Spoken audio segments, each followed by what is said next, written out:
civilizations.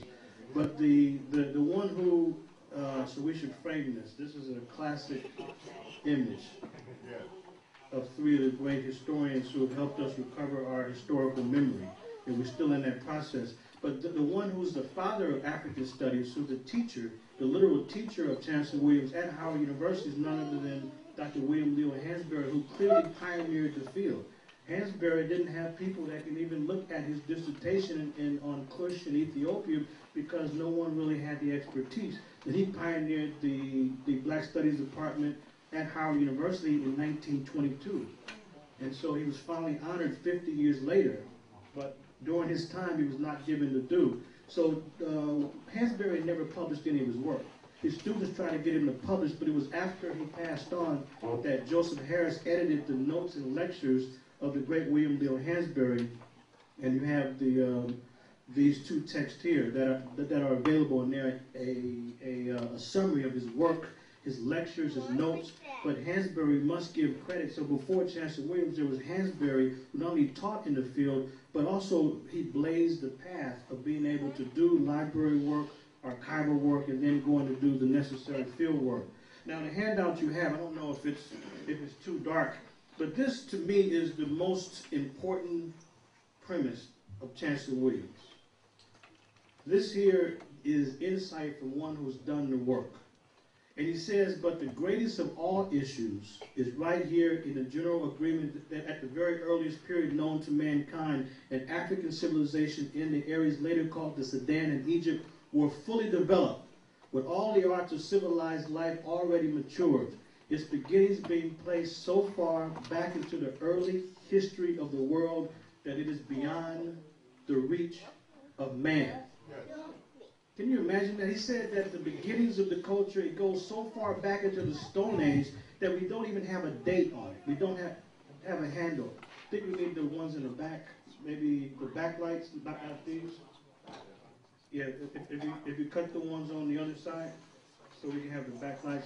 But this here is, to me, is the most crucial statement by Chancellor Williams, because if we go back far enough, that's probably better. If we go back far enough, there is an advanced civilization in the Sudan and Egypt. And this is what Chancellor Williams is saying. And this can only be known by field work.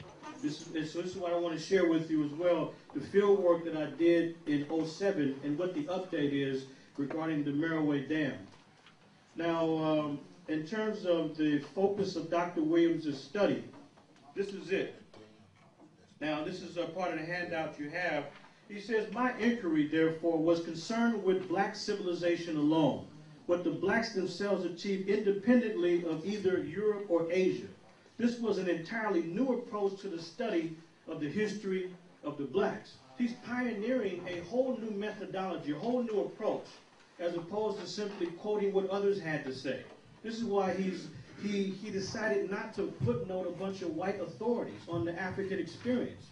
So to criticize a man for doing pioneering work is really a weak criticism, because if you're the pioneer, who is there really to quote other than yourself? All right. And this is what Chancellor Williams is presenting. And not only that, but if we do the work, we can verify or not what was his conclusions, if they're credible or not. That's why it's important to do the first-hand research.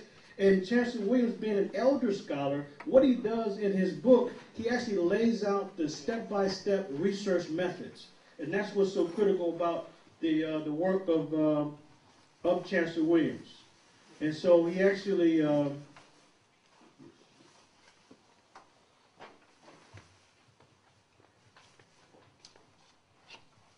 all right, he also goes on to say regarding field studies, he says, I regard direct investigation in the field and in Africa as the highest importance.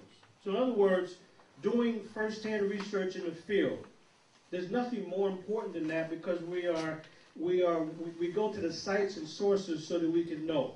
And this is what Chancellor Williams pioneers. He says this field work should be undertaken only after thoroughgoing research and written and other documentary sources. When I read this some 20 years or so, this is what I used as a roadmap, to go to the archives and the museums and the libraries and gain insight, gain a body of knowledge, and then do the work in the field. So I actually used the framework of Chancellor Williams, and this is why he laid out his step-by-step approach, so that the sociology of knowledge is always important. So it's not a matter that